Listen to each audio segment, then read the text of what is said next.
Isang mapagpalang araw sa atin mga ka-TH. Ang isang aking i-reveal ngayon mga ka-TH,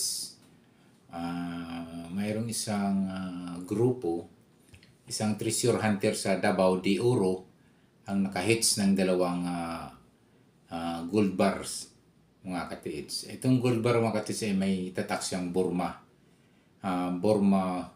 gold bars sa may bandang Davao de Oro to mga ka-TH.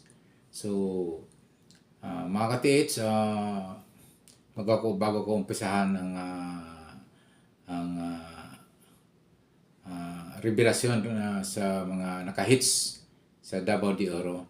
Yung mga bago pa lang mga ka-TH sa aking YouTube channel, please subscribe. Don't forget to hit the notification bell button para updated po kayo sa aking mga video na mga ipapalabas pa.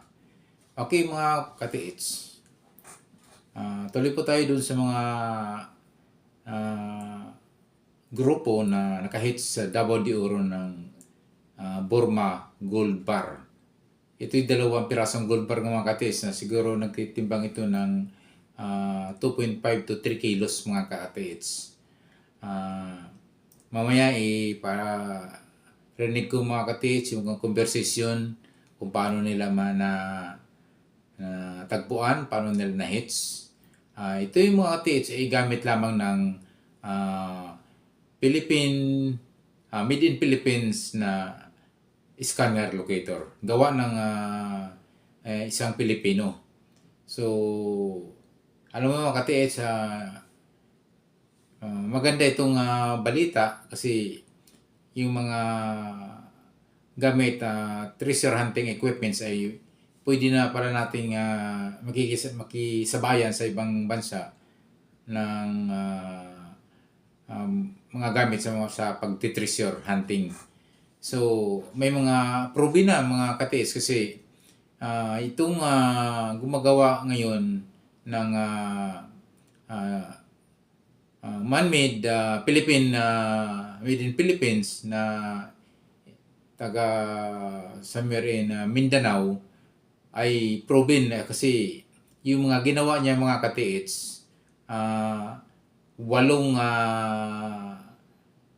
nang nakahits ng item. So isang proven na mayroon pang conversation how to find the Burma gold bars na dalawa doon sa Davao de Oro. Mga ka-TH, so magandang balita ito sa mga TH kasi yung kanyang detector ay hindi gaano kamahalan ka-TH. So talagang presyong Pilipino, presyong Pinas, sabi nga mga ka-TH. So, ang maganda lang dito dahil marami ng nakahits gamit lamang yung ating Philippine-made na scanner. Ito yung aking pinangalanan na ABS locator scanner. Kasi mayroong AKS, international naman yan mga ka-TH. Ngayon, yung Philippine-made mga ka-TH ay may pinangalanan kong mga ka-TH na ABS locator scanner. Ito yung gumawa nito mga ka-TH ay taga somewhere in Mindanao. Hindi lang yung kasi yung naka-hits mga ka-TH, yun yung tripod antenna na ginawa yung scanner locator ng tripod antenna. So gumagawa din ito mga ka-TH ng single antenna na detector locator scanner. Meron siyang double antenna, dalawang antenna, tapos merong tripod antenna. So yung nasa Davao de Oro mga ka-TH na naka-hits ay tatlong antenna yung kanyang ginamit na ABS locator scanners na Philippine-made na talagang proud tayo mga katiis dahil pwede na pala tayong makisabayan sa paggamit ng mga treasure hunting na epektibo. Yun yung mga katiis ang inano ko. Epektibo po yung gawang Pinoy. So, isang magandang balita mga katiis kasi yung presyo, yung halaga ng kanyang scanner locator ay talagang presyong Pilipino, presyong Pinoy. Mababa kaysa ibang bansa na gawang scanner locator nila doon, napakamahal. Okay. So kahit local 'yan, mga katiits, proven naman. So talaga namang mula nung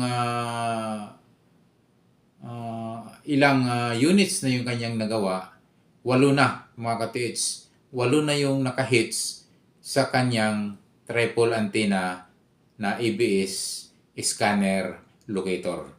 So, ito'y good news dahil pwede na tayo makaabil sa sariling atin na gawa na gagawang scanner locator para pag treasure hunting equipment. So, masayang-masaya po tayo dahil meron tayong isang kababayan natin na gumagawa nga ng locator scanner dito sa Pilipinas. So, somewhere in Mindanao yung Ang lalim ng aming naukay bro ay nagdaang 10 feet. Bali bro, yung dalawang gold bars bro, yun po yung isinend mo sa akin sa messenger account mo. Yun po? Bro. Sige. Oh, sige bro. Tapos bro, 10 feet bro, yung lalim niya bro, 10 feet po. Bro. Pagka abot ng 10 feet bro, Oo. at doon namin nakuha ang gold bars. Dalawang gold bars. Bali bro, yung yung isin mo na gold bars na dalawa. Bali may mga itim-itim pa bro. Ano yung bro? Nakabalot ba ng ng alcatraz? Bro. Pinanggalangan bro. So bro, dahil po sa dalawang gold bars yan, anong plano ng grupo nyo?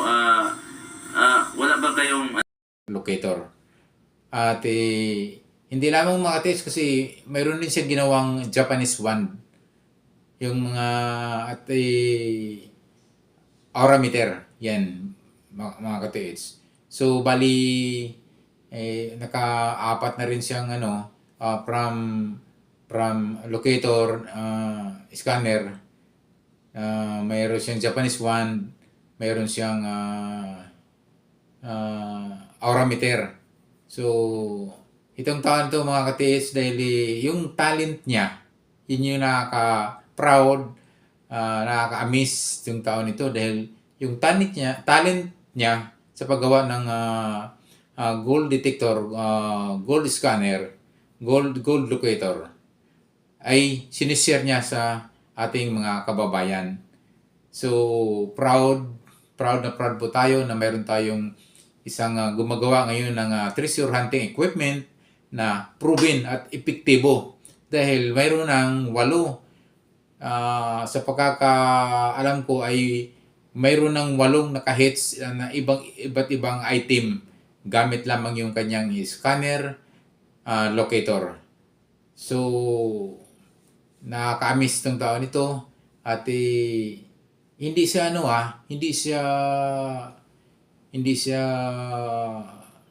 ang tawag nito, madamot yan.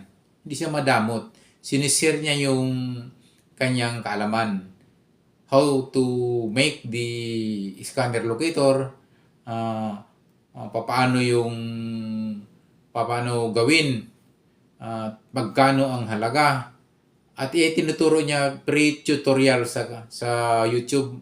Makikita niyo po yung ginagawa niya mga katiits. So, ito yung kanyang YouTube channel mga katiits ay yung Turukan TH Explorer. Okay. Turukan TH Explorer. So, yun yung kanyang YouTube channel. Ito'y mayroon siya mga tutorial how to make Philippine-made locator scanner. So, sana mga katiits ay yung tangkilikin po natin yung ating sariling ating na mga treasure hunting equipment. Maganda pa, proven pa mga katiis kasi nga may 8 ng history na nakahits at yung huling na nakahits na nasa Davao de Oro mga katiis ay 2 gold bars na may tatak na Burma. Ito katiis meron silang conversation sa paano nila na hits yung 2 gold bars na may tatak na Burma. Talaga namang ito yung ayon sa naka-hits nito mga katiits, ng grupong treasure hunter ng Davao de Oro ay nakabalot daw ito ng alkitran. So, kaya medyo may mga dumi-dumin kunti yung Burma gold bars kasi may tatak na Burma yung na nababasa mo na yung kanyang pangalan na Burma gold bars. So, mga katiits, muli, tangkilikin po yung sariling atin, yung gawa ng Philippine made na ating treasure hunting equipment, yung mga scanner locator, lalo na yung ABS scanner locator, at yung mga merong 3 klase, may single antenna, may 2 antenna at mayroong tribal antenna. So, napakaganda mga katiits. Maraming salamat mga katiits for watching. And yung bago pa lang sa aking YouTube channel, please subscribe. At don't forget pala to hit the notification bell button para updated po kayo sa aking mga YouTube channel. Muli, maraming salamat. God bless you as always.